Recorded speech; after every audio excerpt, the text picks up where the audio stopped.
Welcome back to FilmFloggers. We review films and flog dead horses, so you don't have to. Is this week's film choice a complete waste of your viewing time? Much like flogging/beating dead horses, get it? Please head over to www.filmfloggers.com to check out all of our previous floggings.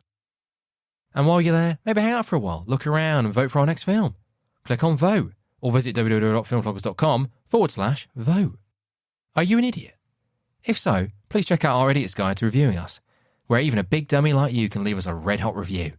Here at FilmFloggers, we pride ourselves on offering 1-star content with 5-star effort. Once on the website, please click on Idiot's Guide, or visit us at www.filmfloggers.com/review-us. That should have been Idiot's Guide. My fault, I didn't change the URL. Annoying. Once again, filmfloggers.com/review-us. Believe it or not, we now have a Patreon. I know what you're thinking. You have the audacity to ask us to pay to receive more of this. Pause for dramatic effect. Yes. We have a Patreon exclusive show called Nitpickers. I think you'll like it. Please visit www.filmfloggers.com/support-us. Again, that hyphen is annoying, should have removed it. Or head straight to our Patreon page. Patreon.com/filmwafflers. No idea why I did film wafflers. Another mistake. Where you can support us for as little as £1 British or $1.50. And while you're on the website, punch that big purple subscribe button and tell a friend about the vlog. Wife, husband, boyfriend, girlfriend, partner, mistress, your nan, granddad, your kids. They can tell their friends. They can tell their friends at school about the vlog. But in all seriousness, this really helps the podcast grow and enables us to enrich or ruin the lives of the hundreds of millions of earlobes we haven't reached yet. That was fucking perfect. Oh, yeah. Christ, right, fucking hell, Mungo, Jesus. Okay. God, these notes just fucking scatter all over the place. Well, we'll just have to warm in, because I think really you could end up going down the rabbit hole with this a bit. That we just need to keep it sort of reasonably. I've got the. Have you got any trivia about this?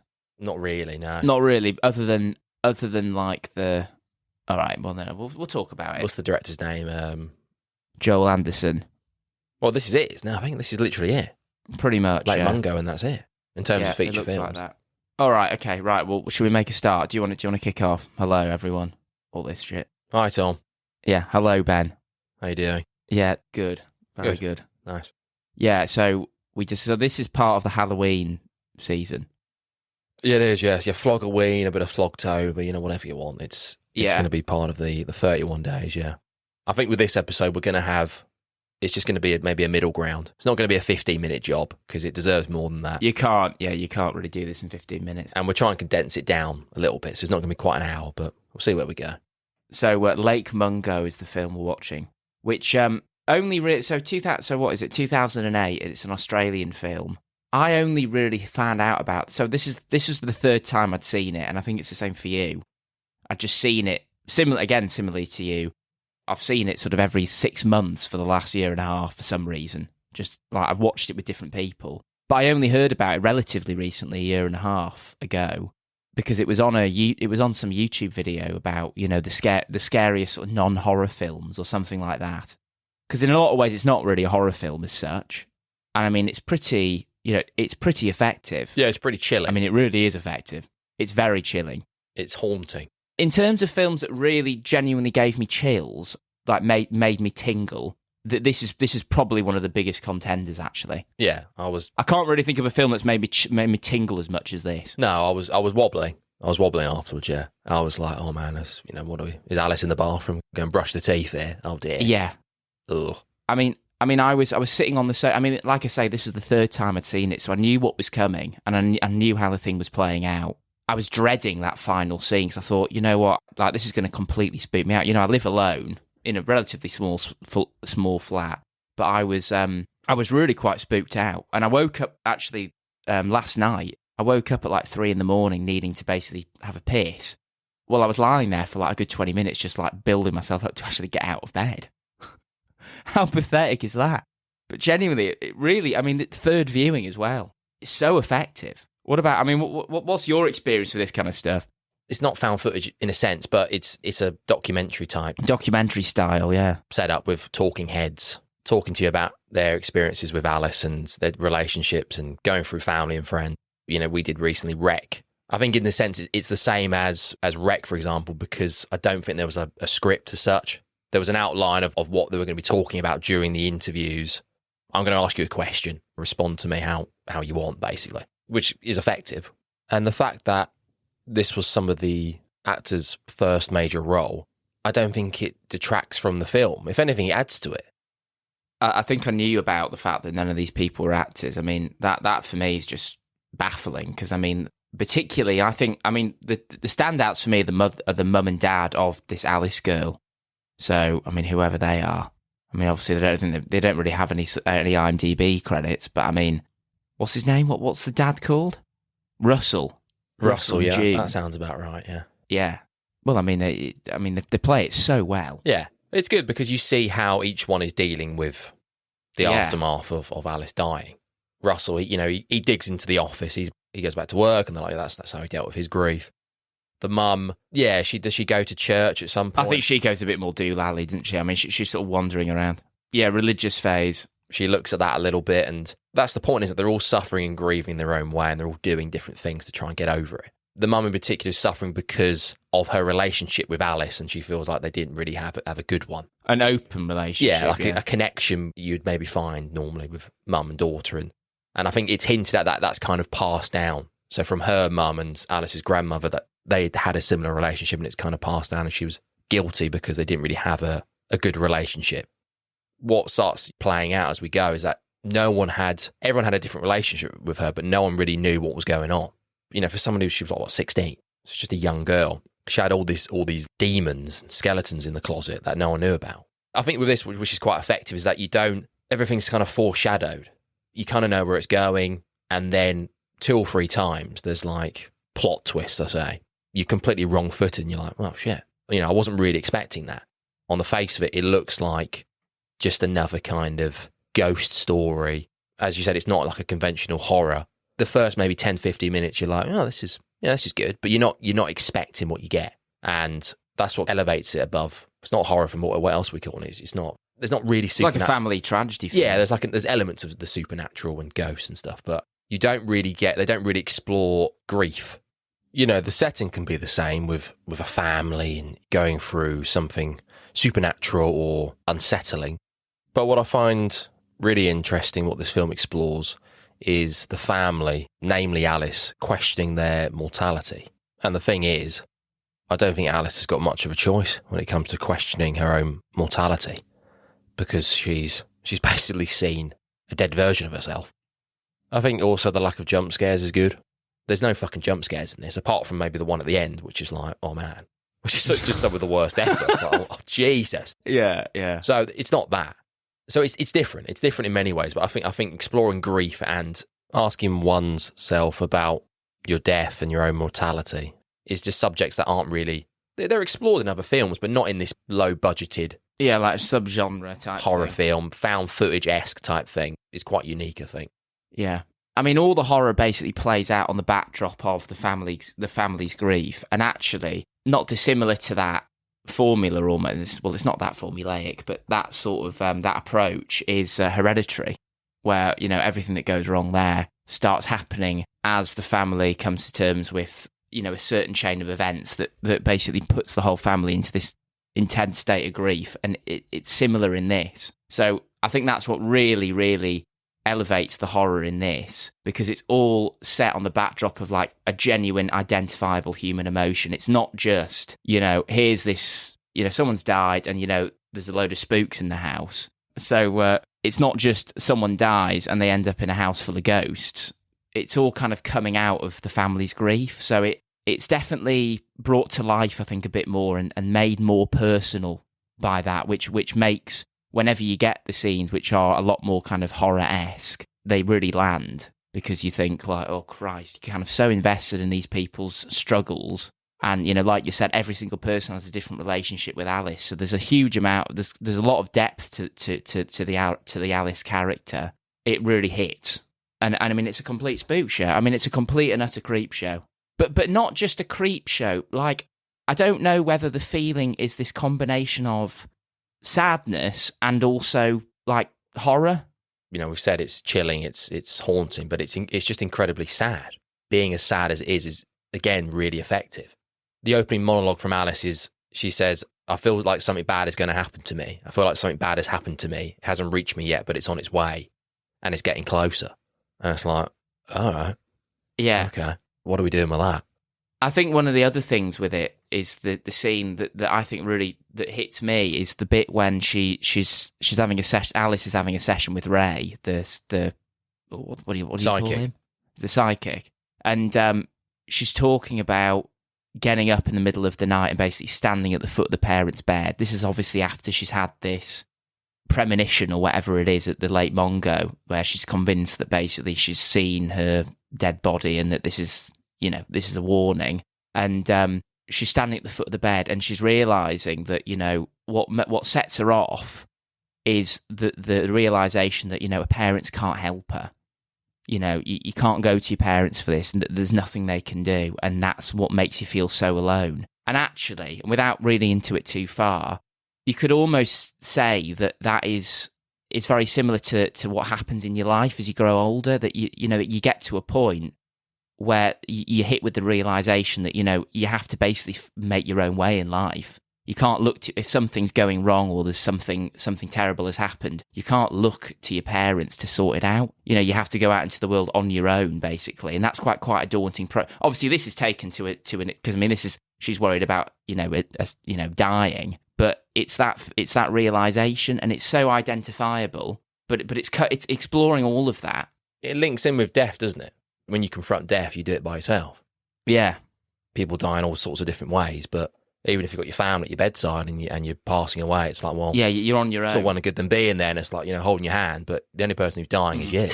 Ultimately, you're still the only person who's facing death at that time. Yeah. Hang on. Sorry. I nailed that the wrong way. God, all I'm seeing in the background is just that polo hanging up there, ready for the workday. Oh, dear. I'm just waiting to notice the ghost of Alice being reflected off one of the buttons. No, you're right. I mean, that's it. Yeah, and then it just goes into the idea of the sadness again, doesn't it? Is that Alice has got all these issues, and she's got all these nightmares, and she's having all these nightmares, and she's got all these problems, and she's only 16. It's like, well, if anyone's dealing with this, it's like, oh man, like, what does all this mean? What is this? Well, I guess that's the idea, isn't it? Is someone facing the reality of death and asking the question, am I going to die, or when will I die? And I don't know if she knows something bad's going to happen, and I'm assuming she's maybe sort of thought about the idea of her dying, or it's just a case where she knows something bad's going to happen because she spells it out. She doesn't know what it is. She doesn't know when it's going to strike, but it's coming. That is a big thing for people. A lot of people do think about the meaning of death. There's countless books about death and how to deal with death and how to accept it. You get people saying, you got to live every day like it's your last, and yeah, live life to the fullest and all this kind of stuff. Yeah, just some kind of like wanky life coaching advice there. There's the thing about that is like well, of course, but unfortunately, like things in life they just get in the way, don't they? Of course, after we finish recording, it's like, yeah, fucking hell. Well, we're both going to work. I'm off. You're opening the laptop and we're working. That's it. Great. But the idea of going like, oh, mate, live life to the fullest. Mate, let's just sit here all day and just fucking record podcasts. Yes, please. I do understand that, but it's just, unfortunately, life gets in the way of living life to the fullest every day. Yeah. And I guess for me, like me personally, I don't think about death. I think in some ways it's not childish, but it's kind of like a bit naive where you don't. I just sort of don't try and think about it. It happens and you're like, well, yeah, that's happening every day. But I know it's happening. People are dying and it's fucking very miserable out there, but I'm getting by. I'm keeping going. I guess if someone goes, you are going to die one day. And it's like, oh, yeah. Maybe that's kind of what you need to hear sometimes as a kick up the arse. Well, that's what one of the characters says in it. That's what the Russell says. At one point he goes, I don't think anyone is really convinced that they're going to die, which I was slightly scratching my head at. I was thinking, what does that mean? I thought that was one of the weaker bit. I was like, well, I mean, I know I'm going to die. But you don't think about it, do you? No. But I am convinced. I mean, I do not need convincing that I'm going to die. I mean, I know that. It's a bit of an odd line, I suppose. Yeah. I'm guessing he just meant... Well, maybe that's where the ad-lib went, slightly slipped a bit, and they went like, oh, Russell, sorry, we're not 100% sure about what you've just come out with there. Does that make any sense? Yeah, you don't think about it, but you don't need convincing. I don't need to convince you, Ben, that you will die one day. Yeah, well, I'm sure there's plenty of people out there that think they are going to live forever. As technology gets better and stuff, people are like, well, I'm just going to live forever.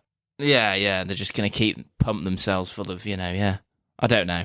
But no, it's, massive, big themes. I think it's one of these that, because it's playing with such delicate themes and it does it so well, I've got an even more heightened sense of when something doesn't work. So at one point, there's a scene where it flicks over to Matthew, the son, has basically been recording, and so he's a photographer, and he's been taking pictures of the back garden, he's been taking pictures of various things, and he's then also set up a camera in the corridor in the house, and he's recording because they're hearing noises, so he's recording footage in the corridor. And there's a bit where it flashes up on the screen, almost like a cue cardy type thing, and it goes like Matthew's footage. And I just kind of thought, like, I don't think we really need, it slightly cheapens it, because then what you do is you sit on the edge of your seat, and in the same way that Paranormal Activity did it, you're sort of waiting for something to go bang, which isn't actually what this is doing.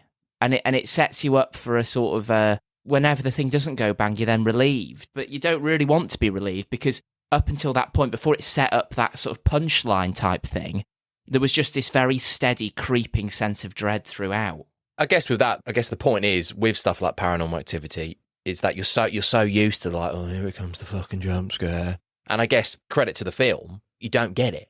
No, you don't. The biggest thing for me is you get this, and it's grainy and the footage is dog shit because, well, this is like 15 years ago. So, like, it kind of makes a bit of sense, especially with the video footage on Alice's phone. It's like, oh, man, what is this footage? Yeah, horrendous. But good. The way it's done, that's perfect.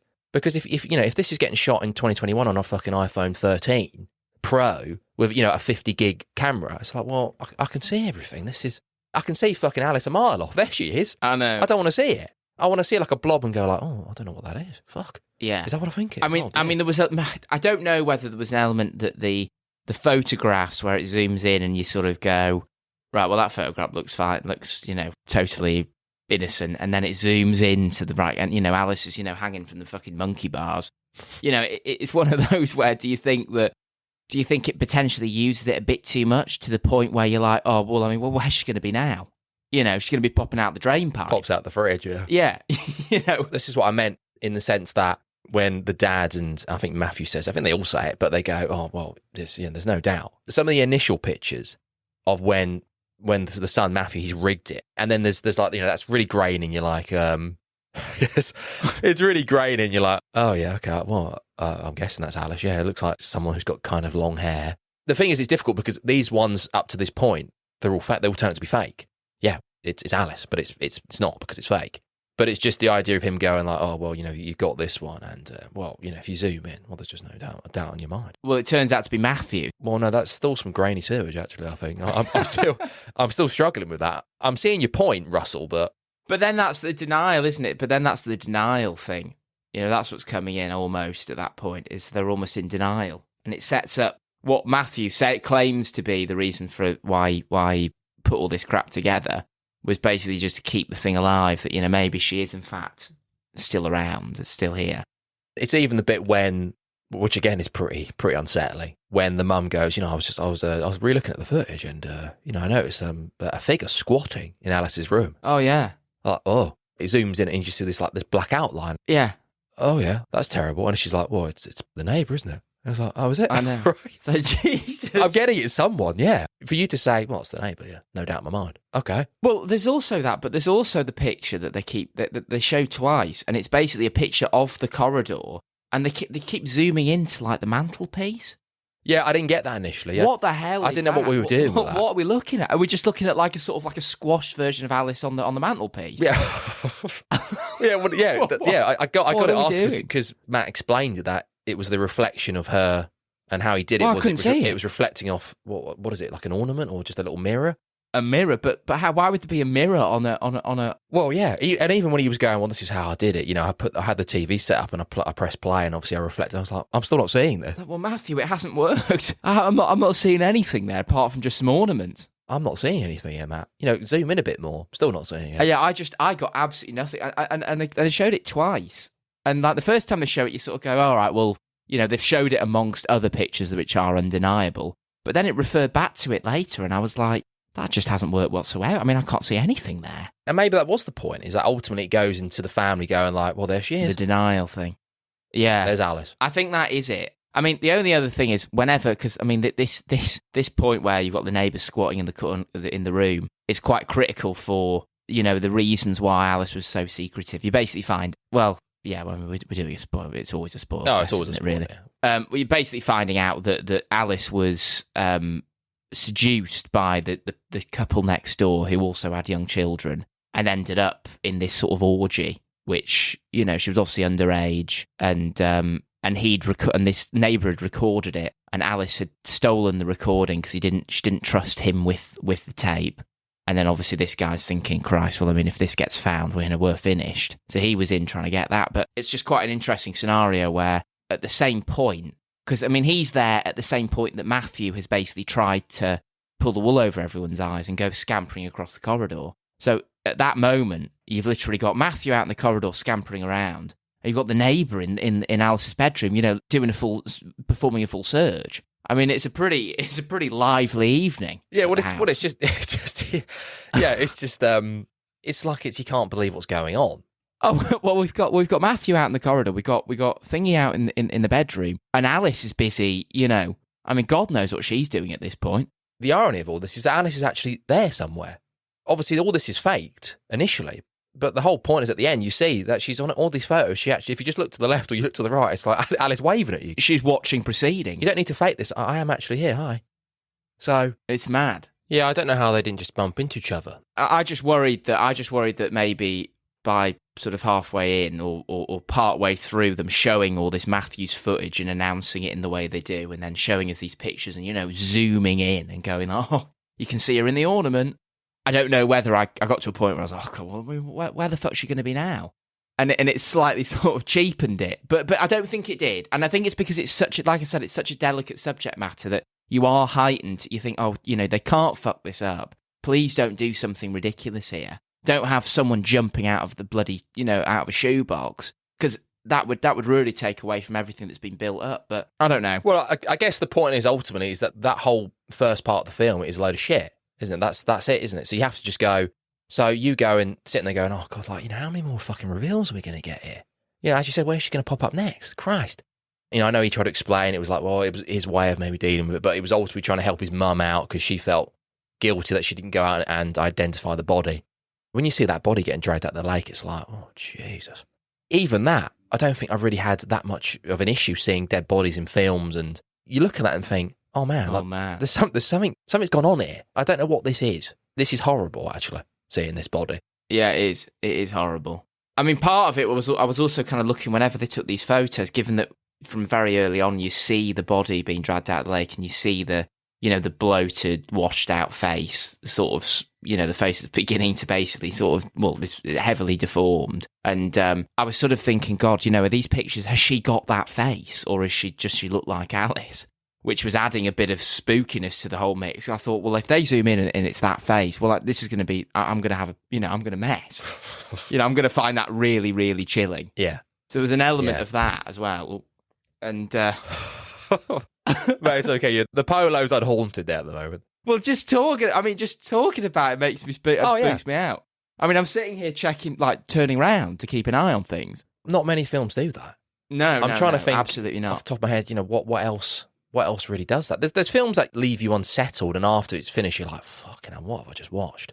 Yeah. But it takes a lot for a film to literally make you start checking corners and stuff in your house. Yeah. Oh, no. Swiveling around going like, oh, what was that? Jesus. This does it, in spades. It's a full-blown, spook But show. that's the thing, what is it? I know we were trying to, what is it? Why? Why is it so effective?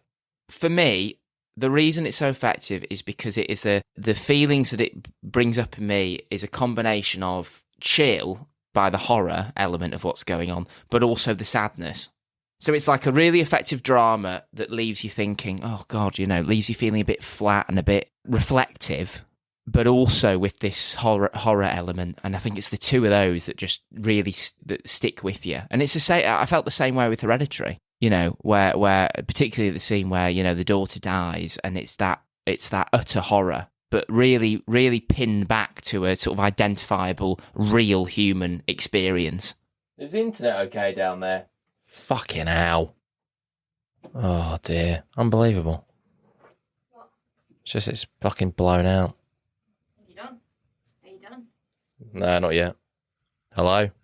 Hi, I'm using... Well, it's coming out on my phone for some fucking reason, which is no good. Oh, fuck me. Fuck me. Every fucking time.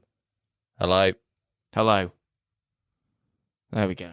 I'm still running the recording. Did you turn yours off? No. So, yeah, hopefully the point you were making, we can still use it. I just yeah, it's still there. Can't respond to it until... So, yeah. Yeah, right. So what do you think makes it so spooky and so chilling? There is like a deep-rooted sort of existential terror to it. Yeah, there is. I say that in the sense that I don't mean that I was spending the whole time, again, thinking, oh God, when am I going to die? And like, oh, what does all this mean about death? Even subconsciously, it's there. As I said before, I don't think a lot of films really explore that. A lot of horror films, a lot of these ghost supernatural-esque films really explore the idea of death and people knowing they're maybe going to die ahead of time. And it's quite macabre, isn't it, as well? It's that as well. There's just, these elements don't really pop up that often. And if they do, I don't think they've been done anywhere near as well as this.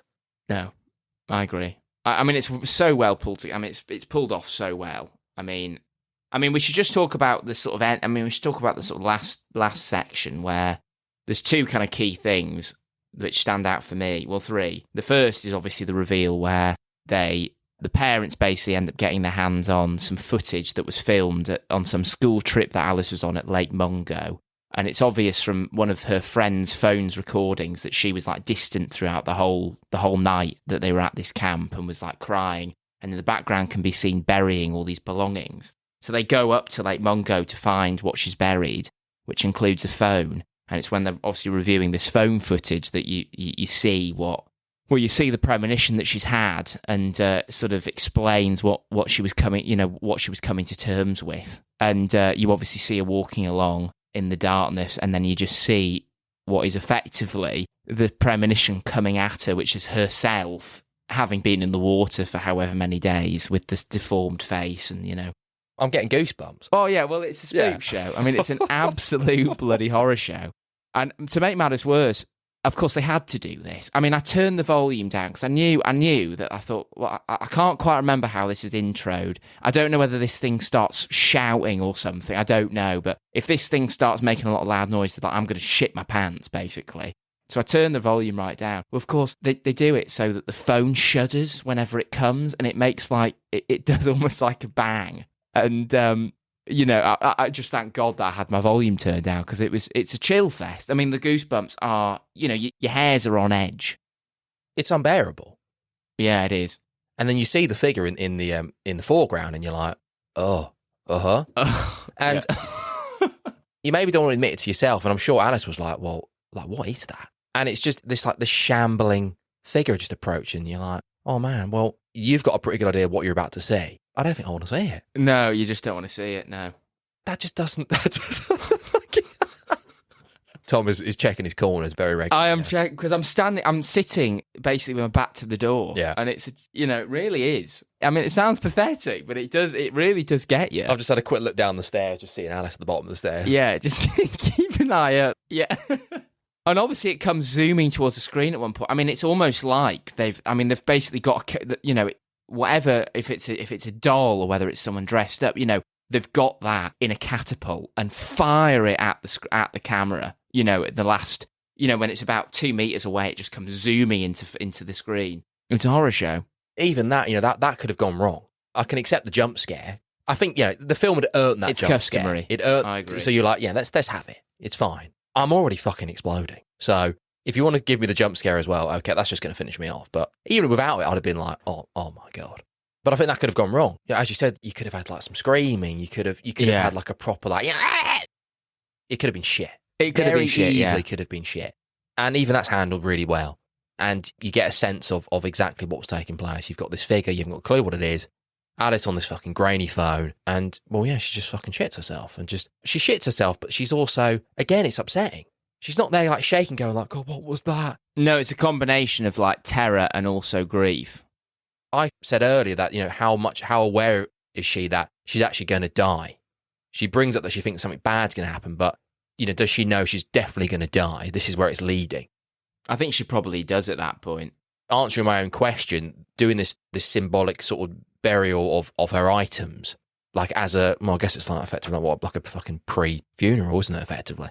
Yeah, I don't really know what it is, to be honest. I've never seen that. Is that what people do? They bury their stuff? I don't know what the thought process is there, but there must be an element to it, because why would you feel the need in that spot as well, where you've just experienced like terror? Are you going to bury your phone and bury all your prized possessions and go, well, I feel... Well, I don't know whether it's almost like an offering, if it's like I'm giving away my prized possessions, is this enough? She does it there because there's an element of wanting her parents to find it and sort of see what she was dealing with. She didn't have that relationship with her parents. She was suffering with this by herself. So at the time, it was just sort of a split-second decision. She didn't know what was going on. She knew something bad was going to happen after this. In her head, she didn't really feel that it was going to work, her taking this phone back and going, Mum, look at this. What are we saying about this? What do you think of that? Yeah. It's pushed home that the relationship wasn't there. So it's not open, yeah. They weren't sharing secrets and worries and issues and stuff as you would normally in a parent and child relationship. That wasn't happening here, was it? So no. I mean, I think the only other the only other two bits of note for me are whenever, so they go back having discovered all this, they found the phone, they understand, what she saw, and then there's the bit where she has one more the mother has one more session with Ray, the paranormal guy, and is going through this exercise where he basically says, right, lulls her into a state of, hypnosis or whatever, and has her enter the house and explain what she's seeing. And then it's cut between, because at this point we know that Alice has also seen Ray, and she's in exactly the same position as her mother, and she's going through the same exercise where she's walking into the house. What does she see? And the way it's cut is basically that the two are mirrors, so that they're experiencing the same vision. They're both in each other's dream, and the mother goes in to Alice's bedroom and can't see anything, and then Alice is saying, yeah, Mum is coming into my bedroom, but she can't see me, she doesn't know I'm there, and now she's leaving. And again, it plays on that sort of that horrible sort of nightmarish sort of, it's a nightmare that I've had before where, ultimately you're in trouble, but no one can see you, particularly when you're younger and, your parents are your safety net, and they can't see you and they can't hear you and you're shouting out, or, you're trying to get their attention, but they just can't see you. And then they leave, and you think, well, I'm never going to see them again. And it's that, that's exactly what's being described. And there's something quite profound, but also chilling about the fact that they're both, they're basically the mirror image of each other's dreams. And it's just really it's so effective. It's such an effective thing that they would have this same vision. And it also contradicts what goes just before this, which is this idea that everything is all solved now, The noises in the house have stopped as a result of them finding this phone and finding out and uncovering more about this girl's life. We think everyone's at peace. But actually, what you're left with is this genuine sense of sadness that the girl she's not just at peace and she's gone off and is now amongst whatever goes crossed over life. To wherever you go. Yeah, she's actually still left in this house, and she's left alone because the living go and she's left there. And then that's obviously brought out more by that final shot, which is them outside the house, the three, the son and the parents, and you just see her, and she's looking through, she's standing in the window in the empty house.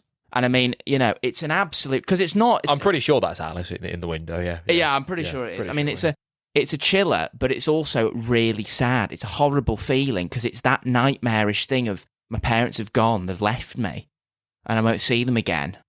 And it's just a really... They were never on the same page with the two conversations with Ray being intercut. Effectively, one was walking into a room while the other one was walking out. That's continuing even after now Alice is now dead. But is it that? Well, I mean, so it's like there's a number of things, because it's like you've got that almost is a metaphor for their relationship, but also maybe that's just the film's take on the nature of people dying. Basically, that you had to just leave them. again, as I said before about death and murder and horrible stuff, you can't, like, there's no preparing for it. And when you're like a child and stuff, you just don't think about it. You don't need to think about it, really. Or you don't understand it. As you get older, you understand it more because, you hear about it and you see it. But I think until you actually experience it. I'm saying that because I know people who have, over the last sort of 3 or 4 years, who have died, who are, close to either myself or friends and family. Again, it's naivety or whatever you want to call it, but it's just like they've gone. It's just death is so final. It's like, oh, that's it then. Yeah, right. Okay, that's it then. You never speak to them again. I mean, someone says it in this, don't they? They say, I think old Ray Boy says it. He says something about like they're just not going to be there. You realise you're never going to be able to have a conversation with them again. I think with death, there's however many times you may see it or experience it, I don't think you can ever prepare for it. However it happens, however tragic it may be, however inevitable it may be, you can't prepare for it. Like this film, people will grieve in different ways, and everyone's got to find a different way to come to terms with it. You've got that. Alice has got her own grief as well when she was alive and all the things that she was dealing with that she didn't tell anyone about. And also you have got this ghost story, elements of supernatural. You've got all of it. To have all that in one film, which is like 87 minutes? It's nuts. It's not been seen before, is it? No, no. It's a one-off. It's so well played. It's a one-off. It's so well pulled off. It's quite something, yeah. It is quite something. Yeah, it is. Yeah. So I think basically closing statements at this point. It's if you haven't seen it, watch it. I think it was remastered and brought out again on some maybe Arrow or something recently in the UK. Like quite rightly, because it needs to be flagged because it just won't have. But at the same time, a lot of people don't want to watch stuff like this. They're not interested. They're not interested in watching something about family and grief and then the horror that comes out of that. That's not really what a lot of people want. But I mean, the Hereditary audience would lap this up. I mean, it's absolutely top notch. Yeah, I think Hereditary's the one film in recent times that's come close to it in some sense with some things that are happening with grief and family dynamics and kind of a ghost story a little bit, and there's horror to it as well. So I think Hereditary, even though I've actually only seen that once, I do need to look at that again. It's probably worth a chat, I think, especially after this as well. It is. Yeah, or like Mungo, yeah, just check it out, yeah. And if you watch it, just prepare to spend the next few days just constantly just looking over your shoulder. Yeah, and having the lights on and stuff, because it's a creep show. It is an absolute terror fest. Yeah. It's incredibly unsettling. Yeah. Right. Okay. Yeah. Until next time. Cheers. Bye. Right. Okay. Tell everyone. God. So you can find us on the Facebook, the Twitter, the Instagram, and on TikTok. But Ben doesn't usually use TikTok that much anymore because he just can't. Does someone have a child? And if you'd like to leave a review, please like, share, and comment. And you can find us on all the podcasts and sites. Good Pods. Good Pods, yeah. Podchaser. Obviously Apple, there's always Spotify stuff. Room for a review there. Yep. Send in your 15-second reviews. I forgot about that on the last episode. Thank you. Hello and welcome to What's Our Seat Number. If you're listening to this trailer, you're deciding whether or not you're going to listen to this podcast. Good. But chances are we've lost you already. Wait, what? No, come on now. What? Well, I mean, it takes what, like 10 seconds for people to lose interest in things? I am not being defeatist. They've gone already. It's for now. Well, now they are because we started arguing, so we've both sort of driven them out. Well, go on then. Tell the dead air who we are. Okay, the dead air. The dead air. The cadaver. The people who aren't listening anymore. I'm taking control. You introduce yourself, and then I'll introduce myself, and then we'll talk a little bit about what we're doing, right? It's going to sound more professional that way. Go. Okay. I'm Johnny Gross. I'm a filmmaker and a film fan and fanatic and obsessive. Good. Very good. That was very well done. Very professional. You sounded like you're in control and almost like you know who you are. All right then. And who are you? I'm Sai. I'm a 3D artist and a game designer, a film fan. I'm your brother as well. Really? So we're going to be talking about some of our favourite movies and hopefully some of yours as well. There's going to be trivia behind the scenes. Do you want to tell the listeners why we've called this podcast What's Our Seat Number? You really came to the right person with fielding this question because I feel that I can take this story and really bring it to life. Okay, so one time we went to go and see a film in the cinema and I asked, what's our seat number? Fantastic. Was it good? Yeah. I did it for you. It's great. If you want to hear more, you can check out the rest of our episodes. We're hosted by Podbean, but you can also find us on Apple Podcasts, Google Podcasts, Spotify, Amazon Music or Audible, TuneIn, Alexa, Listen Notes, and now on iHeartRadio, Player FM, and Podchaser. So pretty much wherever you get your podcasts. Please don't forget to review, like, and rate, and keep listening, because the more you listen, the more we'll be able to produce. Bye. Ta-ta.